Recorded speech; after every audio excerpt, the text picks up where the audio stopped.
బీజేపీతో సీట్ల సర్దుబాటుపై స్పష్టత వచ్చింది. చంద్రబాబు బీజేపీ జనసేన పొత్తుతో ఎన్నికలకు వెళ్తామని తెదేపా అధినేత చంద్రబాబు స్పష్టం చేశారు.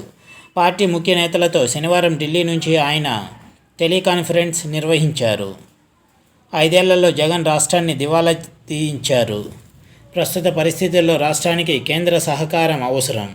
ఆర్థిక విధ్వంసం నుంచి కోలుకోవడానికి కేంద్రంతో కలిసి ఉండాలి. రాష్ట్ర ప్రయోజనాలు దృష్టిలో పెట్టుకునే పొత్తు పెట్టుకున్నాం. పొత్తులో భాగంగా ఎవరికైనా సీటు రాకుంటే నిరుత్సాహపడొద్దు. సీనియర్లు బాధ్యత తీసుకొని పొత్తు అవసరాన్ని నేతలకు వివరించాలి. సీట్ల సర్దుబాటుపై చర్చలు జరిగాయి. స్పష్టత వచ్చింది. పోటీ చేసే స్థానాలపై మరో సమావేశం తర్వాత నిర్ణయం ఉంటుంది. ఈ మధ్య ఎలాంటి గందరగోళం లేదు అని తెలిపారు. ఇది వ్యూవర్స్.